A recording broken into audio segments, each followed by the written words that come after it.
Namo tassa bhagavato arahato samma sambuddhassa. Namo tassa bhagavato arahato samma sambuddhassa. Namo tassa bhagavato arahato samma sambuddhassa. Terpujilah Sang Buddha. Namo Buddhaya.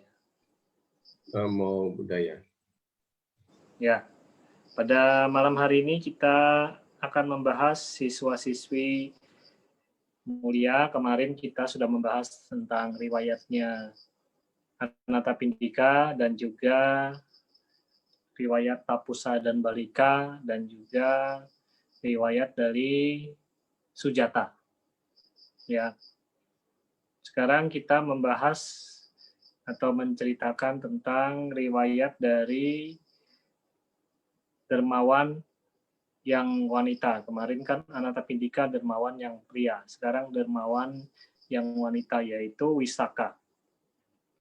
Kita sering sekali mendengar cerita Wisaka ini, mungkin sepotong demi sepotong.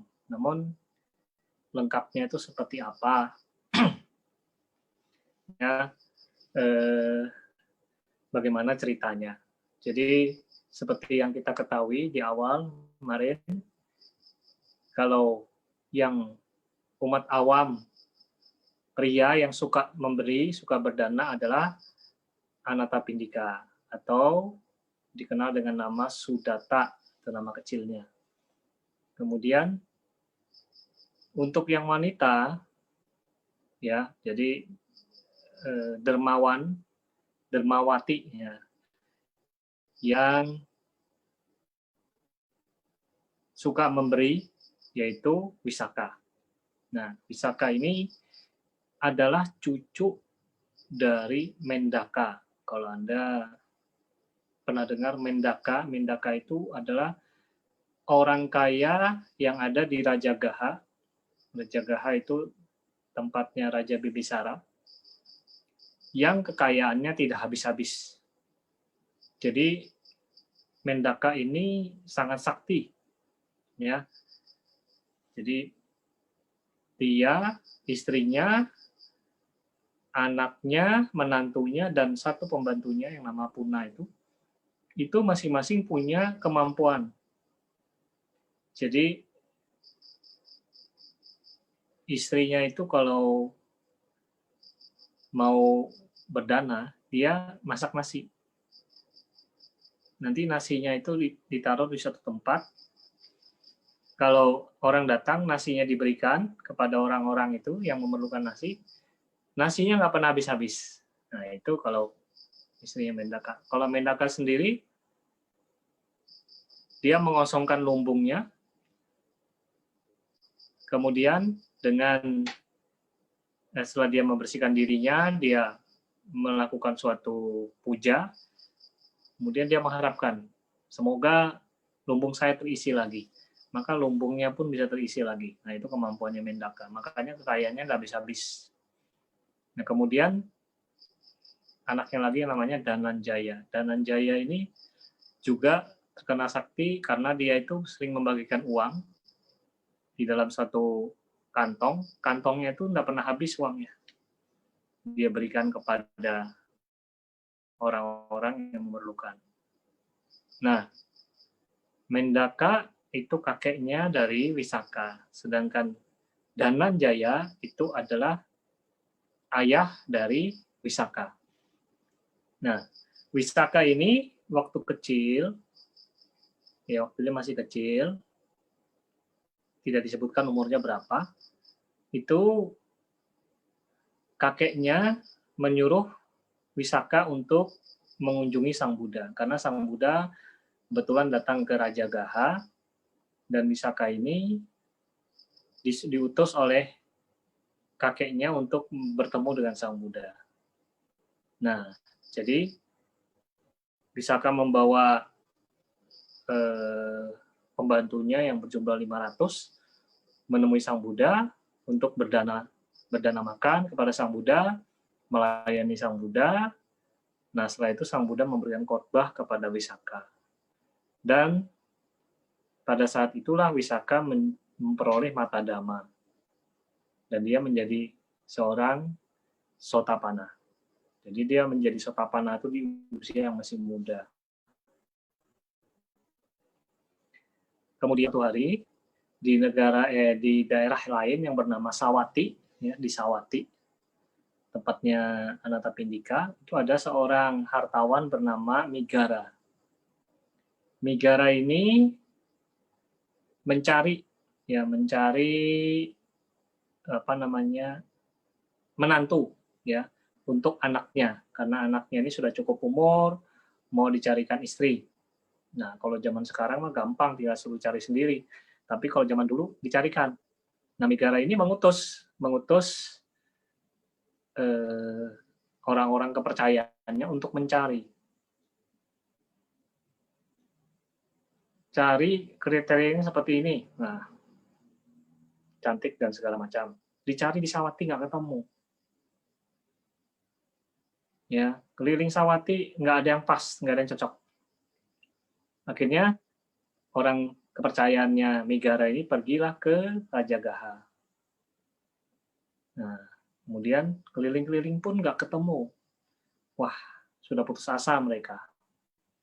Nah, kebetulan pada saat itu Wisaka habis selesai mandi bersama teman-temannya. Selesai mandi, selesai berpakaian dengan rapi, bagus sudah. Nah, tiba-tiba hujan lebat sekali. Ketika hujan lebat, semuanya pada lari. Yang namanya kita hujan, takut basah, pada lari semua. Nah, anehnya, Wisaka itu tidak lari. Dia jalan seperti biasa aja. Kemudian, orang suruhannya Migara ini melihat, wih, ini kok wanita ini, orang-orang pada lari, dia jalannya seperti orang tua. Jadi, pelan aja jalannya. Santai aja. Nah, kemudian para pesuruhnya Migara ini mendatangi Wisaka, kemudian dia bertanya, "Hai gadis, saya heran. Waktu tadi hujan lebat, Anda kok berjalan dengan santainya, sedangkan orang-orang pada lari-lari. Kenapa Anda tidak berlari? Kok jalan dengan santai?" Nah, kemudian Wisaka itu mengatakan begini, "Oh Bapak, saya ini masih muda. Ibaratnya kalau wanita yang masih muda itu, tubuhnya ini adalah barang dagangan." Barang dagangan, kalau kasar terlalu kasar. Ya, intinya itu saya harus bisa menjaga tubuh saya. Kalau saya lari-lari nanti, kalau saya jatuh, saya cacat. Nah, tidak ada lagi yang mau melamar saya. Tapi kalau saya apa artinya sebuah pakaian? Kalau basah, ya sudah. Nah, wah, ini kemudian si pesuruhnya ini, wah, ini nih jodoh nih mantunya untuk tuan saya nih. Kemudian ditanya, "Anda sudah punya suami?" "Oh, saya masih gadis." "Oh, usianya berapa?" "Masih sweet 17." Kalau zaman dulu kan sweet 17 itu sudah usia yang sudah bisa dijodohkan. Karena Sang Buddha sendiri waktu jadi Pangeran Siddhartha umur 16 sudah menikah. Nah, jadi pengawal orang-orang yang Migara ini kemudian mengatakan, "Oh, boleh kami bertemu dengan orang tuamu? Karena kami dari jauh, dari Sawati, kami membawa misi dari Tuan kami untuk mencari seorang gadis yang bisa menjadi suami dari anaknya." Kemudian Wisaka mengajak suruh ini ke temu ayahnya yang bernama Dananjaya. Setelah bertegur sapa dengan Dananjaya, ditanya, ini dari, kalau zaman dulu itu kan lihatnya tuh lihat bibit bebek bobot lah ceritanya. Jadi Dananjaya juga bertanya, ini dari keluarga mana, dari terhormat apa dari keluarga yang terhormat apa tidak gitu. Nah karena Dananjaya ini kan termasuk keluarga terhormat. Oh ya, sebelumnya sebetulnya Dananjaya itu sebetulnya bukan tinggal di Rajagaha lagi, karena ceritanya itu Raja Pasenadi Kosala yang memerintah di Sawati itu melihat Raja Bibisara. Raja Bibisara itu sebetulnya besan, ipar. Jadi saudaranya Raja Pasenadi Kosala menjadi istri dari Bibisara.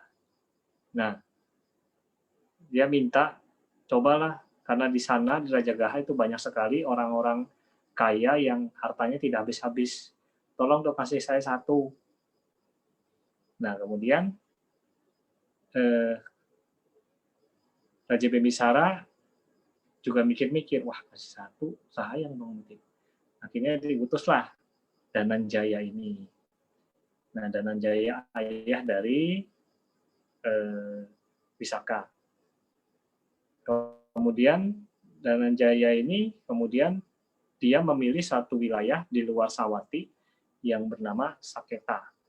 Nah, Saketa inilah dibuatlah sebuah real estate lah ceritanya gitu, karena Dananjaya ini punya anak buah banyak, jadi dibuatlah sebuah real estate untuk Dananjaya dan semua keluarganya. Nah, jadi pengawalnya ini, pensuruhnya Migara ini menuju ke Saketa itu. Nah, setelah ketemu Dananjaya mengatakan, wah, ternyata keluarga dari tuanmu itu sama derajatnya, sama levelnya. Mungkin kastanya kasta Brahmana atau kasta Vaishya, pokoknya sama. Nah, kemudian, oke, kalau gitu lamarannya diterima. Nah, ini belum lihat orangnya sudah diterima lamarannya. Nah, kemudian Wisaka dipersiapkan, ya. Jadi kan beda daerah nih.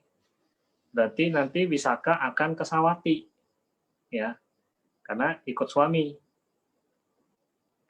Jadi ayahnya Dananjaya ini juga tidak sembarangan melepas anaknya. Jadi ayahnya juga mengutus 8 orang bijaksana untuk menemani anaknya. Kalau ada apa-apa, 8 orang bijaksana ini bisa memutuskan bahwa anaknya benar apa tidak, baik apa tidak. Nah, itu. Nah, kemudian Dananjaya juga berpesan kepada Wisaka. Anakku,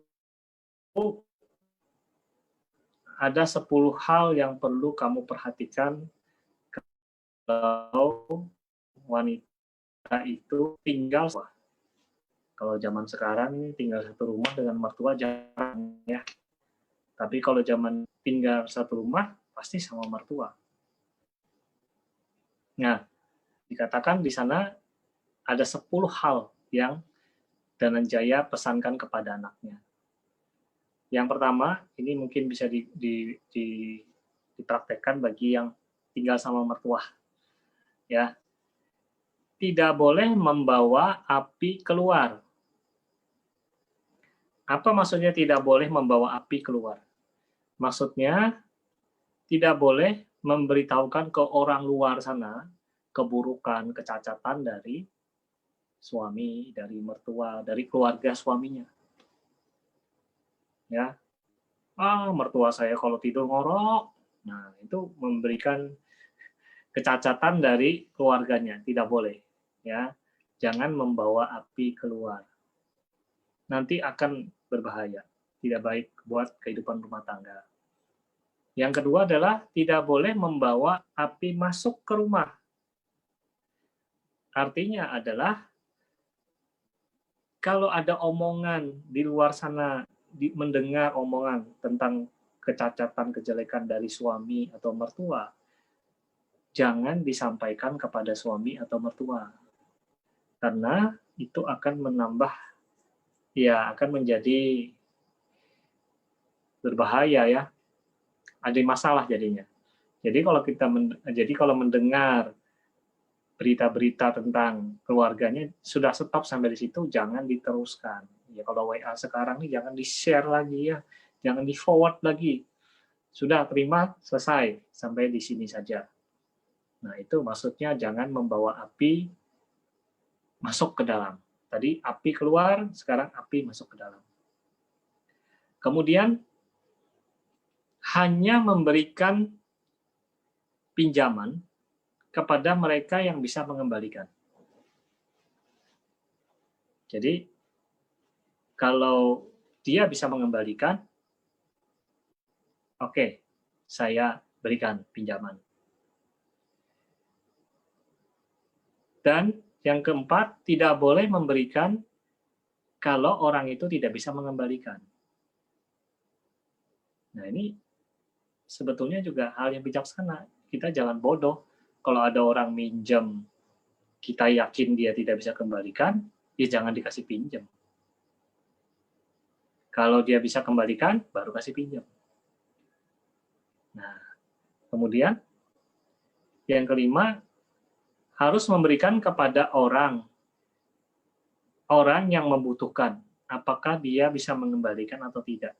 Jadi ini lain lagi ceritanya. Ya, ini bukan orang minjem, tapi ini orang yang membutuhkan pertolongan. Jadi kalau begitu orang membutuhkan pertolongan, dia langsung berikan tanpa berpikir orang itu bisa membalas apa tidak. Ya. Tuh.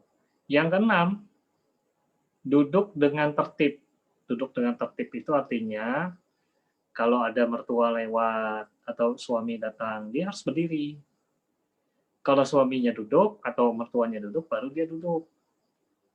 Jadi itu artinya duduk dengan tertib, dengan baik.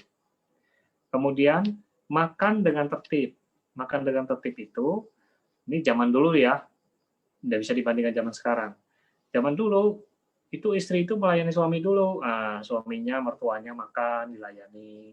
Kalau zaman dulu itu, suaminya itu biasa, orang-orang zaman dulu itu disendokin makanannya itu, ditaruh di piringnya masing-masing orang itu, bukan orang itu ngambil sendiri, tapi dia yang pegang makanan, tolong ambilkan itu lah, dia taruh begitu.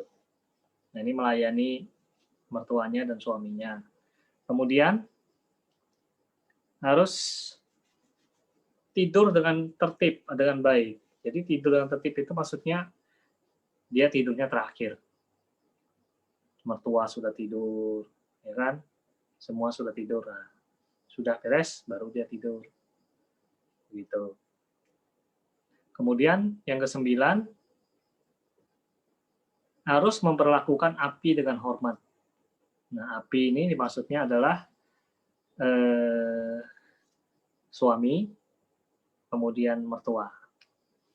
Jadi diperlakukan dengan hormat. Menganggap suaminya sebagai kobaran api, bagaikan raja ular naga yang menatap mereka dengan penuh hormat. Nah, kemudian yang ke-10 adalah harus memuja dewa di dalam rumah. Nah, dewanya itu siapa? Dewa itu ya mertua dan suaminya. Itu adalah dewanya. Nah, jadi ini nasihat ayahnya Dananjaya kepada putrinya Wisaka. Nah, singkat cerita, akhirnya Putri Wisaka ini ke Sawati. Diundanglah semua waktu pernikahan. Wah, ini pernikahannya ini bukan 7 hari 7 malam lagi, bisa sebulan pernikahannya, pestanya. Nah, ternyata ayah mertuanya ini adalah penganut kepercayaan berbeda. Jadi dia gurunya adalah para petapa telanjang. Ya, zaman dulu itu banyak sekali petapa telanjang. Jadi nggak pakai sama sekali apa-apa, ya. kita pakai jubah aja kedinginan, apalagi nggak pakai ya, gimana ya, saya nggak bisa bayangkan. Nah, mereka diundang. Nah, kemudian Migara ini menyuruh Wisaka untuk melayaninya. Wah, Wisaka keberatan, apalagi melihat pria telanjang, waduh, merasa jijik. Nah, ini Migara sudah tidak senang. Ini tidak senang yang pertama nih, melihat mantunya ini kok tidak menghormatin gurunya dia. Nah, kemudian pada saat setelah itu, pada satu hari juga, malam hari,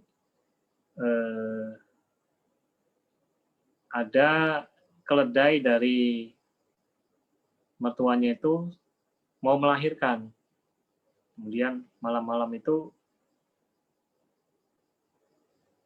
Wisaka itu membawa obor keluar untuk menemani atau membantu keledai itu untuk bisa melahirkan. Nah, setelah itu masuk kembali. Nah, itu juga diketahui oleh mertuanya. Nah, yang ketiga, pada saat mertuanya sedang makan di piring emas, pakai sendok emas, dilayani oleh Wisaka, itu lewatlah seorang biku yang berpindah patah. Kemudian bikunya itu berhenti di depan pintu. Di depan pintu rumahnya Wisaka, yaitu mertuanya Migara. Nah, kemudian Wisaka tahu ada Bante yang datang. Wisaka sengaja membuka pintu, kemudian biasanya kan Migara ini menghadap pintu itu. Kemudian Wisaka sengaja biar Migara ini bisa lihat biku itu ada di situ. Tapi ternyata Migara ini cuek aja. Dia makan aja, padahal melihat ada seorang biku yang sedang di depan pintu. Nah, Wisaka merasa, wah, ini mertua saya ini kok begini. Kemudian dia mengucapkan sebuah kalimat yang membuat mertuanya marah. Dia mengatakan ini kepada Bante itu. Maaf Bante, tidak, hari ini mertua saya tidak bisa memberi dana makan karena dia sedang makan makanan sisa.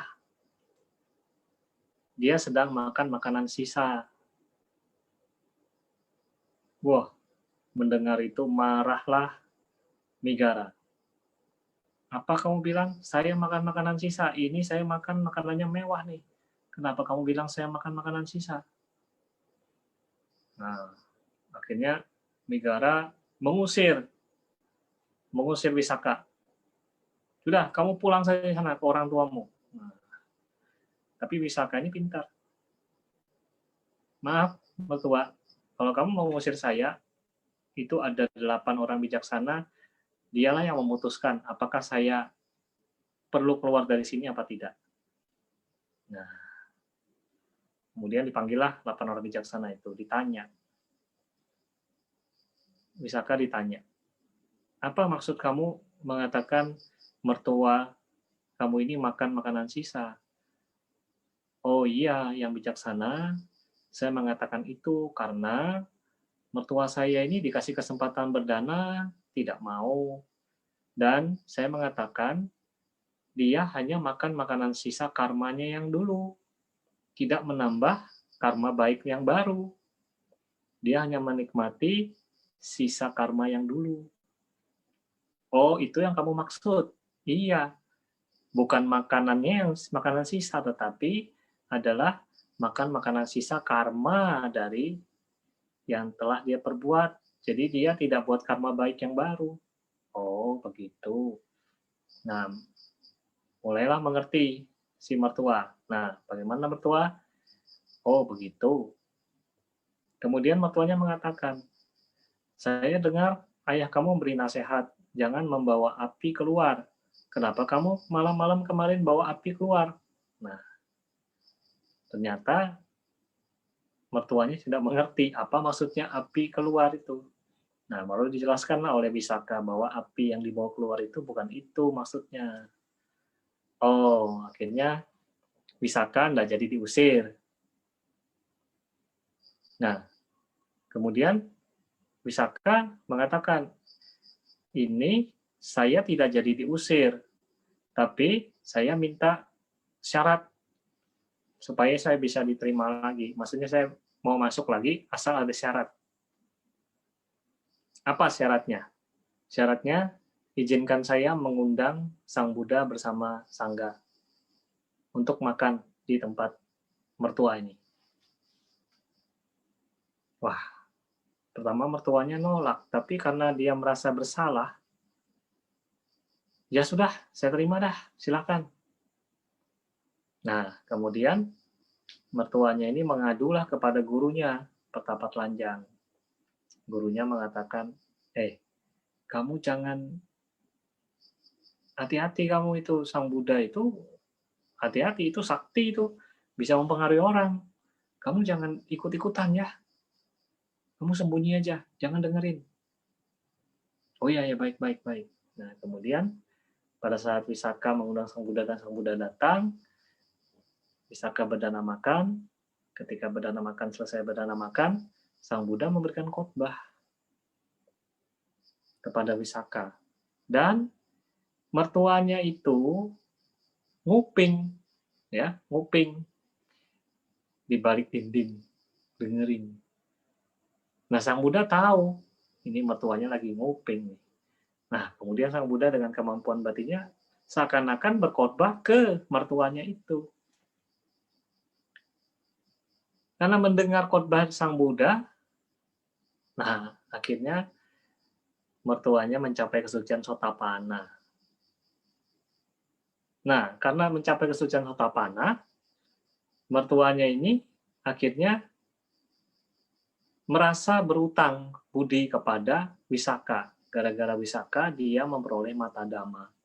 Akhirnya, Migara ini memanggil Wisaka itu bukan sebagai menantu, tapi dia sebagai ibu dari Migara. Jadi Wisaka ini, di samping kita kenal sebagai Wisaka, kita juga bisa mengenal dia sebagai Migara Mata. Mata itu ibu, mama, mata. Jadi ibu dari Migara. Jadi Wisaka ini kelak kalau kita sering baca sutta, baca di mana-mana, itu muncul nama Migara Mata, bukan Wisaka. Nah, Migara Mata ini karena mertuanya mengangkat mantunya ini menjadi ibunya. Wah, ini naik pangkat nih menantu nih. Ya karena menantunya berjasa membuat mertuanya suci. Nah, kemudian karena sudah mendapatkan kebebasan, mertuanya sudah tidak lagi mengikuti keyakinan yang lain dan menjadi murid siswa dari Sang Buddha, sehingga Wisaka menjadi bebas, tidak lagi ada yang melarang dia untuk beraktivitas pergi ke wihara. Nah, Wisaka ini sangat dermawan sekali. Wisaka ini setiap hari dia kalau datang itu sore-sore membawa keperluan biku. Misalnya biku perlu obat diberi, misalnya perlu madu dikasih, ya. Mau minum apa kayak sekarang ini, mau minum kopi kah, mau minum teh kah, mau minum apa yang manis-manis, ya. Nah, itu Wisaka sangat menggemari itu. Jadi dia sangat dermawan untuk itu. Nah, suatu hari ketika Wisaka datang ke Sawati di Wihara Natapindika untuk mendengarkan khotbah Sang Buddha, dia membawa sebuah pakaian yang mahal sekali yang bernama Mahalata. Mahalata ini pakaian yang sangat berat. Jadi tidak semua orang mampu menggunakan pakaian ini karena berat pakaiannya ini. Dan Wisaka ini punya kemampuan, seorang wanita yang punya kekuatan yang luar biasa. Dia bisa mendorong gajah itu bisa mundur. Ya, karena dia punya kekuatan yang luar biasa. Nah, jadi dia menggunakan pakaian itu dianggap enteng aja. Karena saya tidak bisa bayangkan Mahalata itu seperti apa, tapi dikatakan Mahalata ini jubah yang hanya dimiliki oleh 3 orang. 3 orang, Wisaka, kemudian putri Ratu Malika. Ratu Malika ini bukan Ratu Malika istrinya Pasenadi Kosala, tetapi Ratu Malika yang istri dari Dambula. Dambula ini jenderalnya Pasenadi Kosala. Dan istrinya bernama Malika juga. Nah, kemudian satu lagi adalah seorang pencuri katanya gitu. Jadi bertiga. Nah, Wisaka ini ketika menemui Sang Buddha, dia tinggalkan Mahalatanya ini di luar, dia titip sama pembantunya. Nah, setelah selesai, dia pulang. Pembantunya lupa. Jadi pembantunya taruh aja di situ, digantung, sampai sudah keluar dari wihara. Nah, Wisaka baru sadar, itu kesannya saya pakai Mahalata datang tadi. Mana Mahalatanya? Wah, ketinggalan. Ambil ke wihara. Ambil. Tapi Wisaka bilang, kalau jubah itu, pakaian itu sudah diambil sama Bante, berarti kamu tidak boleh minta. Tapi kalau dia masih terletak di situ, ya kamu ambil saja. Nah, ternyata sampai di wihara, ternyata Mahalata itu sudah diamankan oleh Bante Ananda. Karena seorang biku biasanya kalau melihat sesuatu yang berharga tidak diambil, diambil maksudnya untuk diamankan. Nanti kalau misalnya diminta lagi bisa diberikan. Nah, diambil oleh Ananda, Bante Ananda untuk diamankan. Nah, ketika pembantunya itu datang, wah, nggak enak dia mau minta sama Bante Ananda. Kemudian dia balik lagi kepada Wisaka. Nah, Wisaka ini mengatakan, kalau itu sudah diambil sama Bantenya, berarti itu miliknya wihara. Nah, kemudian dia mengatakan, karena milik wihara, itu dilelang saja dah. Kemudian Mahalata itu dilelang. Siapa yang mau beli, silakan. Mungkin terlalu mahal kali ya. Nggak tahu harganya berapa. Mungkin 1 T kali ya. Nah, saking mahalnya itu nggak ada yang berani beli. Nggak ada yang bisa beli. Akhirnya sama Wisaka dibeli lagi.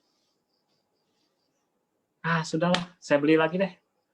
Dibeli lagi. Nah, hasil pembeliannya itu sama Wisaka dibangunkan sebuah wihara yang bernama Puba Arama.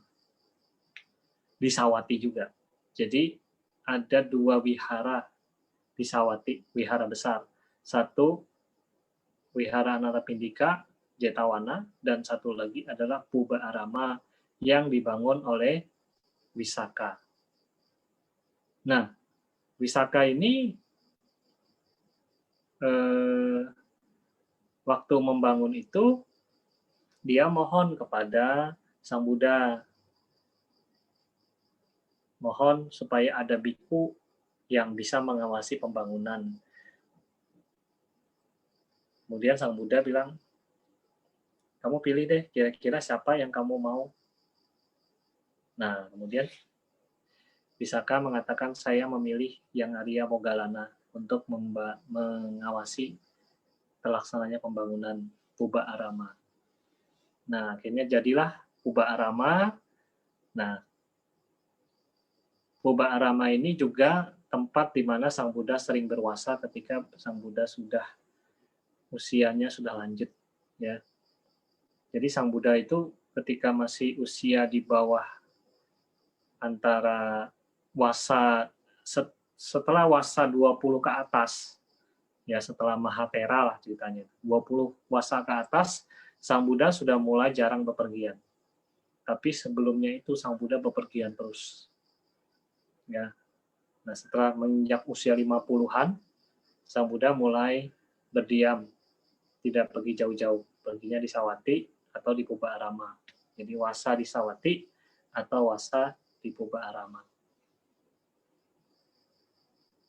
Nah, jadi Wisaka ini terkenal karena kedermawanannya. Dia setelah membangun wihara Puba Arama itu, membuat dia lebih semangat untuk berbuat baik. Seperti Anathapindika, dia melayani para biku setiap hari berdana kepada banyak biku yang ada di Puba Arama. Ya, termasuk kepada Sang Buddha. Dan Wisaka ini punya anak 20 laki-laki, 20 perempuan. 10 laki-laki, 10 perempuan. Masing-masing anaknya punya 20 lagi. Berapa tuh? 20 kali 20. 400. Cucunya 400. Dan usianya Wisaka ini adalah 120 tahun. Dan ketika usianya sudah 100 tahun, dia jalan sama cucunya yang masih muda, itu orang tidak tahu kalau dia itu sudah 100 tahun. Jadi Wisaka ini punya kecantikan yang luar biasa. Kecantikannya ada yang pertama adalah kecantikan mata. Matanya indah. Kedua, kecantikan gigi. Giginya putih bersih. Tiga, kecantikan kulit. Kulitnya mulus. Yang keempat, kecantikan rambut. Ya. Dan yang kelima, yang kecantikan wajah pastinya. Jadi Wisaka ini sering kita dengar ceritanya. Namun kalau kita lihat di sejarah, Puba Arama itu nggak terlalu, kalau kita ke India nggak ketemu Puba Arama, tapi yang ketemu adalah Cetawana. Ya. Dan di dalam suta-suta lebih banyak sutanya itu membahas dari Cetawana, ya. Manggala Sutta itu dari Cetawana. Tapi Puba Arama jarang. Ada, tapi enggak sebanyak kalau Cetawana.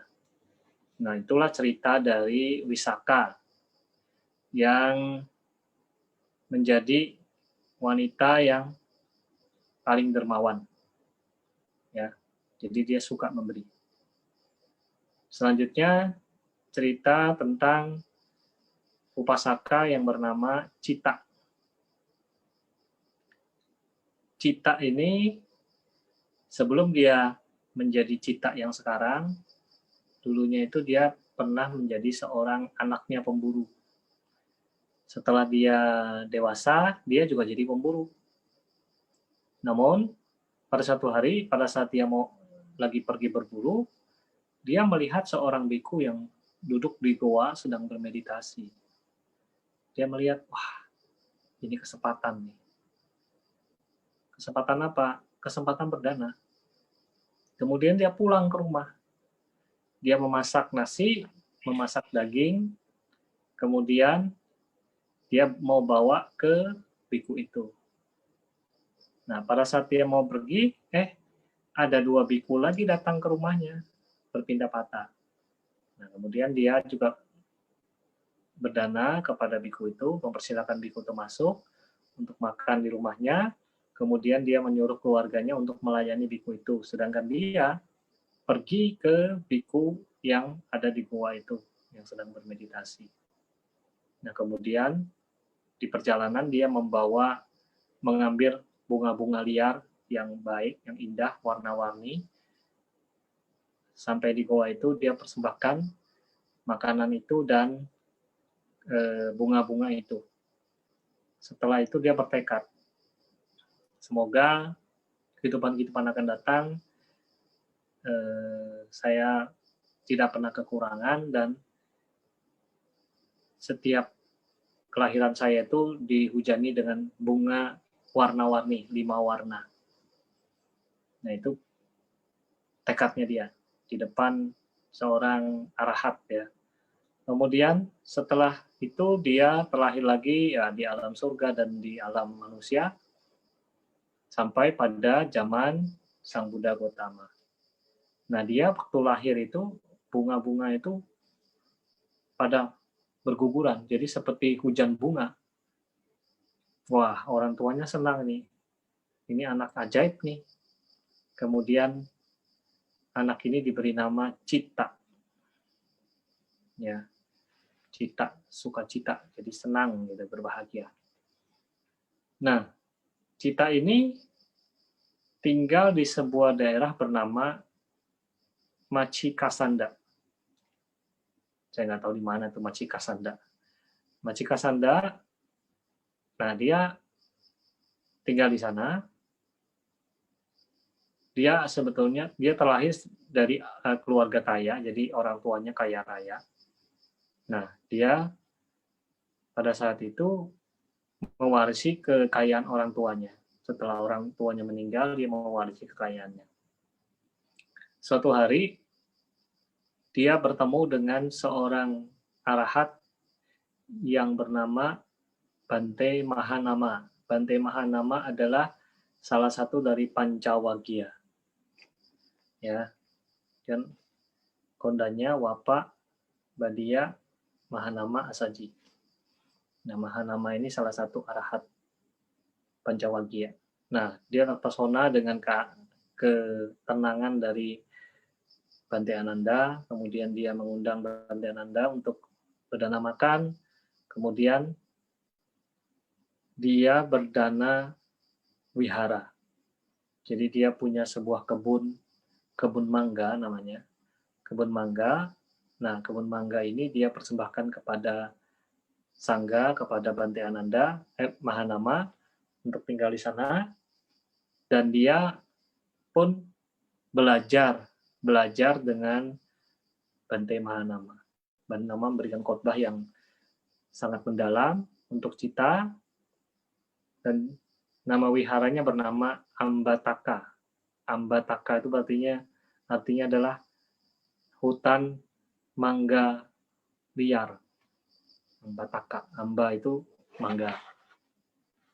Nah, Citta ini terkenal dengan kemampuannya membabarkan dhamma. Dia sangat ahli di dalam dhamma.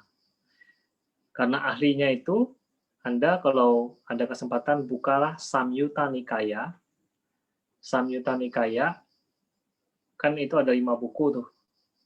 Buku yang keempat. Di dalam Salayatana Waga. Salayatana Waga, Citta Sangyutta, Samyojana Sangyutta. Jadi di situ ada khusus suta tentang citta perumah tangga ini. Nah, jadi karena citta ini apa kehebatannya dibanding dengan Anathapindika? Anathapindika itu seorang yang dermawan, dia suka memberi. Namun berbeda dengan Citta. Citta ini seorang yang dermawan, suka memberi, tapi dia juga sangat ahli dalam dhamma. Dia mempelajari dhamma sangat mendalam. Sehingga kesucian pun berbeda. Anathapindika hanya sebagai sotapana, tapi kalau Citta, si perumah tangga, mencapai anagami. Ya, anagami. Udah tinggi levelnya. Nah, setiap ada bhikkhu datang, dia selalu bertanya tentang dhamma. Ya, bagaimana 4 unsur, bagaimana Salayatana, bagaimana Paticca Samuppada, dan segala macam. Nanti Anda bisa lihat baca di Samyutta Nikaya, Citta si perumah tangga. Nah, Citta ini tinggalnya itu di Matchikasanda, itu sangat jauh dari tempat tinggal Sang Buddha Sawati. Jadi suatu hari Citta ini berpikir, saya ini sudah mencapai kesucian anagami, tapi sampai sekarang pun saya tidak pernah ketemu guru saya yang besar ini, guru Sang Buddha ini.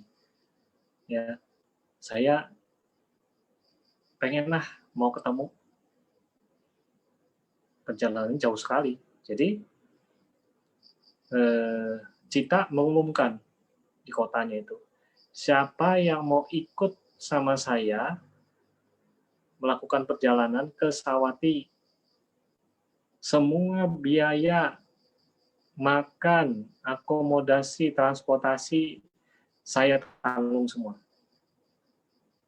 Pokoknya kamu tinggal bawa badan aja. Semuanya itu sudah saya tanggung. Nah, kemudian dia ikutlah 500 biku, 500 bikuni, dan 500 pria, 500 wanita, dan juga banyak pengembara. Jadi ada 2000 lebih yang ikut Citta ke Sawati.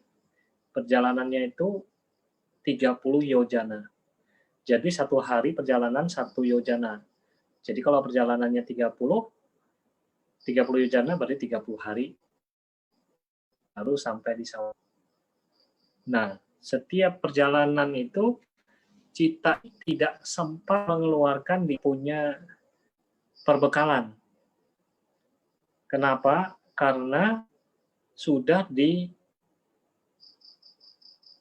oleh para dewa dan juga orang-orang ada di sana yang setiap hari perjalanan. Jadi dia mau sponsorin orang-orang yang ikut sama dia supaya bisa makan, malah ada yang kasih makan sudah. Jadi nggak bisa keluar perbekalannya. Sampai di Sawati, perbekalannya masih utuh. Nah, kemudian dia bertemu dengan Sang Buddha, memberi hormat. Nah, akhirnya Sang Buddha mengatakan, wah luar biasa ini. Nah, kemudian Citta ini mengatakan kepada Sang Buddha, izinkan saya agar Sang Buddha tidak pergi kemana-mana selama sebulan. Sang Buddha dan para biku tidak pergi kemana-mana, maksudnya tidak pergi pindah patah, di wihara aja, nanti saya yang akan berdana semua kebutuhan Sang Buddha dan para biku selama 1 bulan. Akhirnya Sang Buddha memberi izin. Jadi selama 1 bulan itu Citta di wihara setiap hari melayani Sang Buddha dan para biku. Nah, itu pun perbekalannya tidak bisa keluar karena selalu dibantu oleh orang lain dan para dewa. Wah, sampai akhirnya tiba selesai 1 bulan. Karena selesai 1 bulan, Citta mau pamit kepada Ananda. Pada Ananda dia mengatakan, Bante, saya ini punya perbekalan udah habis-habis ini. Mau dikeluarin enggak bisa. Ini aja. Bagaimana nih saya danakan aja sudah di sini. Saya tinggal aja perbekalan saya di sini. Nanti terserah Sang Bante mau dipakai untuk apa, boleh saja. Silakan. Nah, akhirnya ya sudah ditinggal perbekalannya. Akhirnya Citta pulang dengan tidak membawa perbekalan sama sekali. Tapi anehnya, walaupun dia pulang tidak membawa perbekalan, tetap ada yang membantu dia. Sampai dia pulang sampai di kampung halamannya, dia tidak pernah kekurangan. Ya. Nah, ini kehebatan dari Citta. Kemudian Bante Ananda bertanya kepada Sang Buddha, Bante,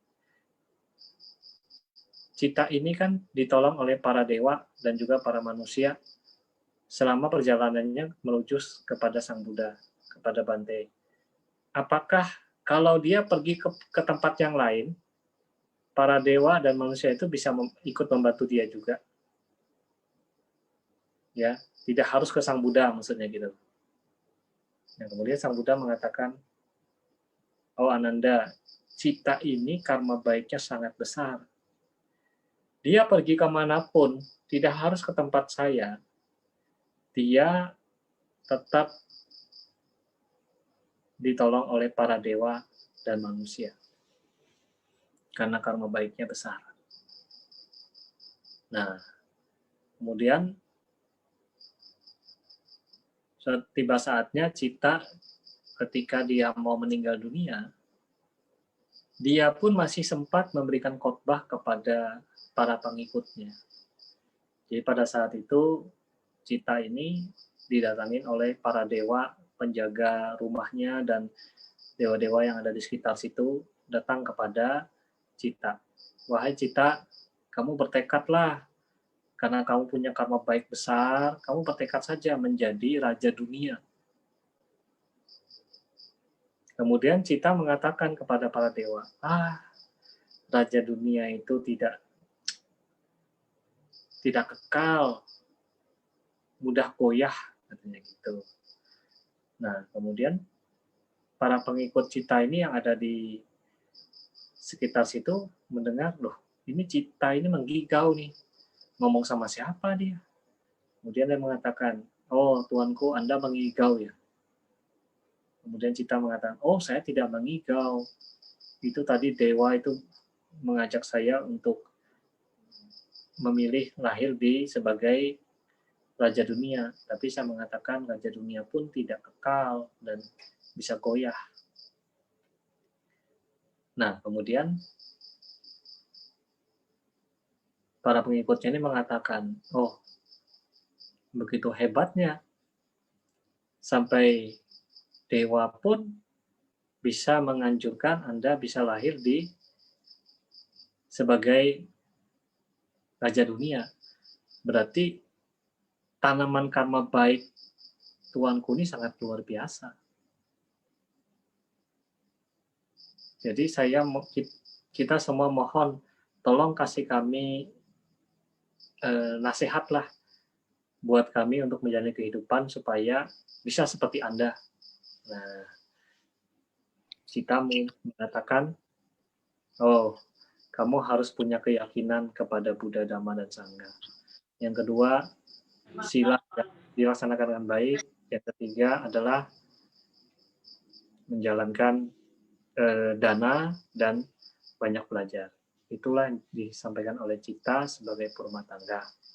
Jadi ada 2 cerita yang saya sampaikan pada hari ini, yaitu tentang Wisaka dan Cita, si perumah tangga yang pandai dalam berkhotbah, tidak hanya seorang yang dermawan, tapi juga pandai di dalam dhamma.